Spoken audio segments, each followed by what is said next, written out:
الحمد لله والصلاة والسلام على رسول الله اما بعد. برادری سوال کردند که برنامه ای است با نام ادین اکس بیت.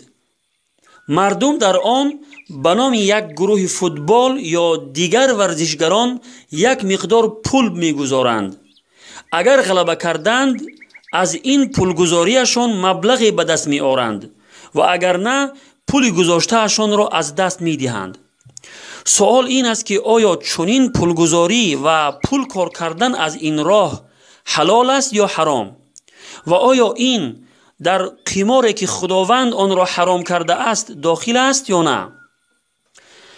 جواب بنده والله اعلم این است که چنین پولگذاری و پول کار کردن از این راه حرام و ناجایز و موجب غضب پروردگار بوده گناه کبیره به شمار می رود و انسانی که به چنین کار دست می زند فاسق و فاجر به شمار می رود.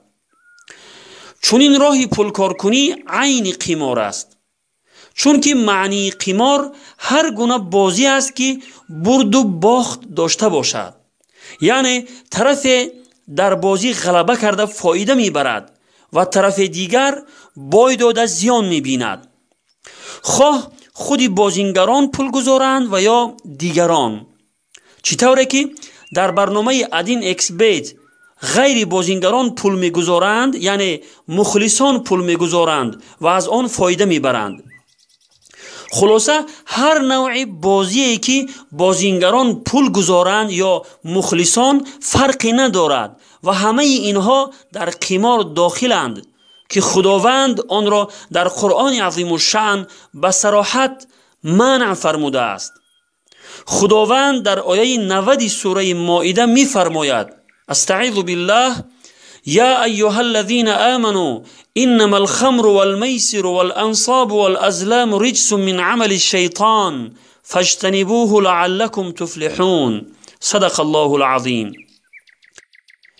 یعنی ای کسانی که ایمان آورده اید، همانا شراب و قمار و بتها و تیرهای قرعه پلید و از عمل شیطان است، پس از آنها دوری کنید، یعنی پرهیز نمایید تا رستگار شوید. در این آیت خداوند به صراحت قماربازی را نجس و پلیدی و از عمل شیطان معرفی می کند و در دوام آیت با لفظی فاجتنبوه بندگانش را از آن منع می فرماید. پس ای شخصی که از راه قمار پول به دست می آری و همسر و فرزندانت را می خورانی، آیا فراموش کرده ای که روزی برای این کاری پلید که از عمل شیطان است در پیشگاه خداوند پرسیده می شوی و هیچ جوابی نمی یابی؟ آیا فراموش کرده ای که قماربازی گناه کبیره و موجب غضب پروردگار است؟ تو خیال میکنی که خداوند تو را بی جزا میماند؟ خوب اندیشه کن. در کشوری که زندگی میکنی وقت جنایت را صادر میکنی و قانون شکنی میکنی که آن قانون را بندگان خدا گذاشته اند، حتما تو را دستگیر میکنند و تو را برای این جنایتی صادر کرده مجازات میکنند.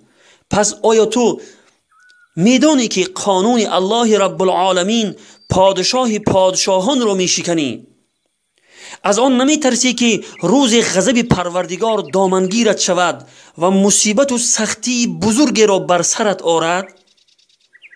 پیش از آن که غضب پروردگار دامنگیرت شود، از این کار زشت و عمل شیطان پرهیز نما و توبه و استغفار کرده به سوی الله بازگرد.